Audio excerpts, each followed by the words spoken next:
आम्ही शुभेंदु अधिकारी पहला उनका बड़ा फैसला क्या हो सकता है जो बंगाल के हित में हो, जो लगे कि नहीं हमने एक ऐसी सरकार को चुना है जिसने हमारे सबसे बड़े मुद्दे को ध्यान में रखा। जो टीएमसी और अब बीजेपी के बीच भी आप देख रहे हैं कि चुनाव के बाद जो हिंसा हो रही है, उस हिंसा को रोकना, क्योंकि ये हिंसा एक दिन दो दिन की नहीं है। कहा जा रहा है कि यूपी का जो योगी मॉडल है वही पश्चिम बंगाल में लागू होगा। दो अधिकारी के पास चुनौतियों में उनको योगी भी बनना है और हेमंत विश्व शर्मा भी बनना है। वहाँ पे घुसपैठ बहुत बड़ा मुद्दा है जिसको बीजेपी ने उठाया है। शुभेंदु अधिकारी बतौर मुख्यमंत्री क्या बंगाल का सफर 5 साल का तय कर पाएंगे? आपने वादे तो बहुत कर दिए, 3,000 देंगे, 2,000 देंगे, 5,000 देंगे, और लोगों को की आकांक्षा बंधी हुई है। बंगाल में शुभेंदु अधिकारी ने मुख्यमंत्री के तौर पर शपथ ले ली है।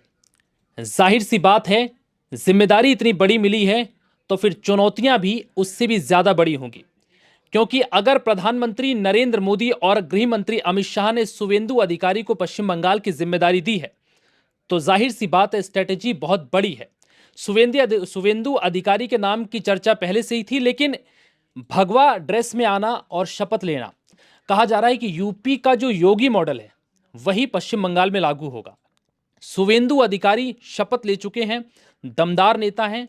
ममता बनर्जी जैसी धाकड़ नेता को उन्होंने अपनी सीट से भी हराया, बंगाल से भी विदा किया। अब क्या लगता है, क्योंकि जनता की उम्मीदें भी बड़ी हो चुकी हैं, शुभेंदु अधिकारी के सामने चुनौती क्या है और क्या वो इसे फेस कर पाएंगे? देखिए, अब शुभेंदु अधिकारी को सिर्फ योगी बनने से काम नहीं चलेगा। शुभेंदु अधिकारी के पास चुनौतियों में उनको योगी भी बनना है और हेमंत विश्व शर्मा भी बनना है, क्योंकि इनकी बंगाल की सीमा भी बांग्लादेश से सबसे ज़्यादा लगती है। जी, मतलब घुसपैठिए का मुद्दा।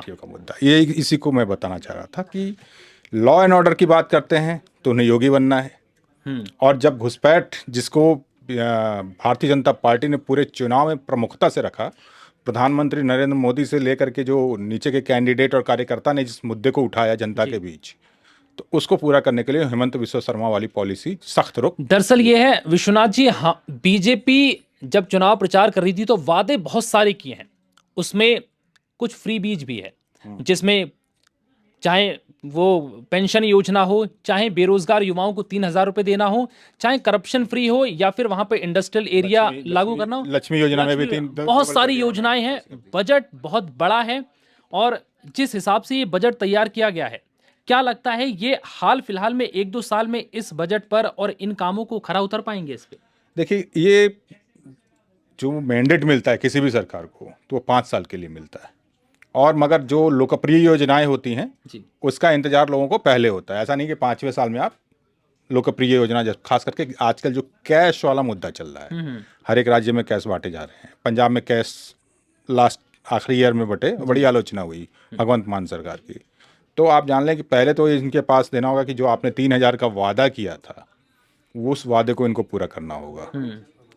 लक्ष्मी जो योजना, जो धन भंडार लक्ष्मी धन भंडार योजना चलती है, लक्ष्मी भंडार, फिर इसी तरह उन्होंने जो कैश वाली स्कीम है उनको पहले पूरा करना है। मगर इससे भी बड़ा मुद्दा है वहाँ लॉ एंड ऑर्डर। जी बिल्कुल, हिंसा की घटनाएं सबसे ज्यादा पश्चिम बंगाल से सामने बता दूं कि इस ममता बनर्जी भी पैसे दे रही थी, 15,000 रुपए दे रही थी, 1,500 का वादा किया था, फिर भी लोगों ने बीजेपी को चुना है। बीजेपी को चुनने के पीछे का बड़ा मसला यह है कि उनको लॉ एंड ऑर्डर से शिकायत थी। वहाँ जो कट मनी का है, रंगबाजी जिसको बोलते हैं, वो उनका है।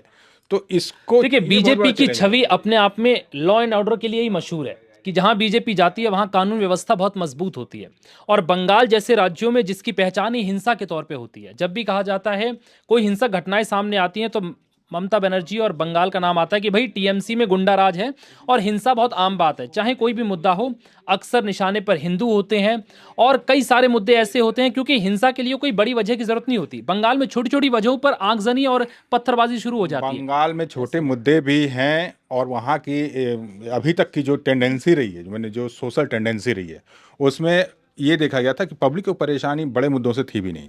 वहाँ क्या है कि आप घर बनाने जा रहे हैं, आपको रेत, बजरी, ईंट, सीमेंट पर्टिकुलर दुकान से लेनी है, वो भले किस रेट में दे, उससे उनको कोई मतलब नहीं, वो दूसरे दुकान पे जा नहीं सकते। अगर आप घर के लिए शिलान्यास करने वाले हैं, भूमि पूजन कर रहे हैं, तो पहले आप उस इलाके के कथित दादा को आप 50,000, 25,000 जो भी वो डिमांड करते हैं उनका पूरा करना है। लोग इनसे परेशान थे। लोग परेशान थे कि हॉस्पिटल जा रहे हैं तो वहाँ पे भी उनको टीएमसी के दादा की सिफारशी चिट्ठी चाहिए। कांड हो गया, मारपीट हो गई, मुकदमे हो गए, थाना उन्हीं को एंटरटेन करेगा, पुलिस उसी को एंटरटेन करेगी जो टीएमसी के नेतृत्व वाले पैड को लेकर जाएंगे या सिफारिश लेके जाएंगे या फोन जाएगा। एक चीज और, ये बहुत बड़ा एक नेटवर्क है, मैंने अब तो कहेंगे बता था। इस नेटवर्क को खत्म करके एक जेन्युइन जो फेयर लॉ एंड ऑर्डर में होता है, जो सिस्टम होते हैं, जो पुलिस की जो कानूनी कार्रवाई होती है, वो पूरे पूरे बिना किसी राजनीतिक पार्टी के इन्फ्लुएंस के हो, ये वहाँ सबसे बड़ी चुनौती है। इसके अलावा जो हिंसा रोकना, जो टीएमसी और अब बीजेपी के बीच भी आप देख रहे हैं कि चुनाव के बाद जो हिंसा हो रही है, उस हिंसा को रोकना, क्योंकि ये हिंसा एक दिन दो दिन की नहीं है। वहाँ बंगाल की हिस्ट्री में आप देखें, ये महीनों चलती है। ये आप देखेंगे, भगवान न करे ऐसा हो कि महीने दो महीने बाद किसी टीएमसी वाला मारा गया या कोई बीजेपी वाला मारा गया, और वो एक तरह से चुनावी हिंसा ही है जो दो महीने बाद हो रही है। उसे भी रोकना बीजेपी का काम है, ये बीजेपी के सरकार का दायित्व है। ये कुल मिलाकर देखा जाए तो जो मैंडेट मिला है, जो प्रचंड बहुमत मिला है, इसके पीछे कहीं हद तक जो टीएमसी का गुंडा राज था उसका भी विरोध था, और जो महिलाओं के प्रति जिस तरीके की खबरें सामने आती थी, महिला सुरक्षा भी बहुत बड़ा मुद्दा है। वो लॉ एंड ऑर्डर का ही पार्ट है। पर मैं बताऊं कि देखिए, पांच हम लोग बांट लेते हैं कि 5 बड़े चैलेंजेस क्या हैं। पहला चैलेंज है लॉ एंड ऑर्डर, जिसमें आप महिला सुरक्षा को भी शामिल करें, जिसमें बेटियां सेफ महसूस करें, लोग पुलिस से ईमानदार कार्रवाई की उम्मीद करें, गुंडा तत्व का इन्फ्लुएंस कम हो या ना हो, कम क्या ना हो। एक पहला तो ये है। दूसरा, वहाँ पे घुसपैठ बहुत बड़ा मुद्दा है जिसको बीजेपी ने उठाया है। तो बीजेपी सरकार का जो दूसरा चैलेंज है वो घुसपैठ है। तो आपको वहाँ पे जो बाड़बंदी का काम है उसको जल्द से जल्द पूरा करना होगा। इसके बाद जो तीसरा मुद्दा अगर हम लोग रखें, वह है निवेश का। पिछले टीएमसी के शासनकाल में और वाम मोर्चे के शासनकाल में वहाँ निवेश नाम मात्र का आया, जो आया भी वो टिक नहीं पाया। तो अब वहाँ के लोगों को रोजगार की बात उन्होंने वादा किया है, तो रोजगार के वादों को आप एक नज़रिए से देखें। जब तक उद्योग आएगा नहीं तो रोजगार कहाँ से होगा? तो वहाँ पे रोजगार लाना, उसके लिए उद्योग का आना। चौथा, अगर आप इसमें देखें कि जो बड़े बड़े वादे बीजेपी ने किए हैं, जिसकी चर्चा आपने पहले भी की, आपने वादे तो बहुत कर दिए, 3,000 देंगे, 2,000 देंगे, 5,000 देंगे, और लोगों को की आकांक्षा बंधी हुई है, खास करके एक वर्ग की जिनको पैसे मिल रहे थे। तो अब उनको उसके लिए फाइनेंशियल व्यवस्था करनी है।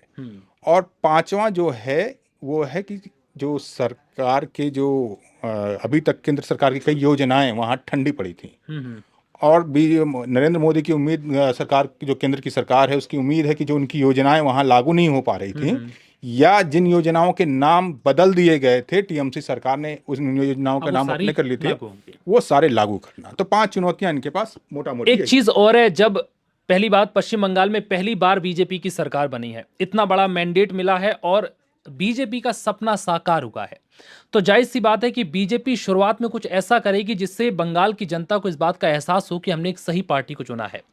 शुवेंदु अधिकारी बतौर मुख्यमंत्री क्या बंगाल का सफर 5 साल का तय कर पाएंगे सही सलामत? और दूसरा चीज, पहला उनका बड़ा फैसला क्या हो सकता है जो बंगाल के हित में हो, जो लगे कि नहीं, हमने एक ऐसी सरकार को चुना है जिसने हमारे सबसे बड़े मुद्दे को ध्यान में रखा? देखिए, मैं इसमें 2 चीजें कहना चाहूंगा कि पहला कि शुवेंदु अधिकारी 5 साल बहुत आसानी से चलेंगे, क्योंकि उनके पास एक लंबा तजुर्बा है। वो पश्चिम बंगाल में मंत्री भी रहे हैं, टीएमसी सरकार में 5 बड़े बड़े मंत्रालय थे उनके पास। इसके अलावा वो बीजेपी के कल्चर को भी जान चुके हैं पिछले दिनों में। उनके पास बंगाल की जो ग्राउंड रियलिटी उनके पास है, क्योंकि वो जमीन के नेता हैं। तो उनको इन समस्याओं को ख़त्म करने में या उनसे जूझने में या उनके लिए प्लानिंग करने में ज़्यादा वक्त नहीं लगेगा, वो कर लेंगे, और 5 साल उनकी सरकार चलेगी जब होगी। दूसरी बात, जो पहला फैसला हो सकता है वो मेरे अनुमान से ये है लॉ एंड ऑर्डर पे होगा, पहला। दूसरा, जो उन्होंने नरेंद्र मोदी सरकार के भाषण में कई जगहों पे आया चुनाव के दौरान, एक तो कर्मचारियों को बोनस का मसला है कि वो 7th पे कमीशन लागू करने वाली बात है, वो लागू नहीं हुआ था वहाँ लागू नहीं हुआ था, तो एक 7th पे कमीशन भी आएगा। और दूसरा, जो महिलाओं के खिलाफ अत्याचार की जांच की बात कही थी उन्होंने, वो जांच पे भी वो उन्होंने कहा था हम पहले कैबिनेट में करेंगे। तो पहले कैबिनेट में ये बड़ी घोषणा हो सकती है, इसकी हम उम्मीद कर सकते हैं। जी बिल्कुल, आपने सुना जिस तरीके से शुवेंदु अधिकारी ने पश्चिम बंगाल के मुख्यमंत्री के तौर पर शपथ तो ले ली। जिम्मेदारी क्योंकि इतनी बड़ी मिली है तो जाहिर सी बात है चुनौतियां भी बेहद बड़ी होंगी। लेकिन पश्चिम बंगाल में जो सबसे बड़ा मुद्दा है वो लॉ एंड ऑर्डर का है, क्योंकि अगर आप लॉ एंड ऑर्डर की बात करें तो पश्चिम बंगाल में सबसे ज्यादा हिंसा की घटनाएं सामने आती हैं, जिसको लेकर ऐसा लगता है कि बंगाल में कानून व्यवस्था है ही नहीं। ऐसे में लॉ एंड ऑर्डर को संभालना शुवेंदु अधिकारी के लिए सबसे बड़ी चुनौती होगी। और उससे भी बड़ी बात यह कि प्रधानमंत्री नरेंद्र मोदी ने जिस उद्देश्य से अगले 5 साल शुवेंदु अधिकारी को बंगाल के लिए दिए हैं, क्या शुवेंदु अधिकारी उन सभी कामों को पूरी तरीके से कर पाएंगे? क्या एक नया बंगाल तैयार होगा जिससे बीजेपी को इस बात का एहसास हो कि जीवन में पहली बार वो बंगाल में सरकार बना रही है तो उसके लक्ष्य वाकई में पूरे हो रहे हैं? शुवेंदु अधिकारी पर सबकी नजरें टिकी हैं। फिलहाल इस वीडियो में इतना ही। हमारे साथ मौजूद थे विश्वनाथ जी और मैं विवेक पाल। फिलहाल इजाजत दीजिए, नमस्कार।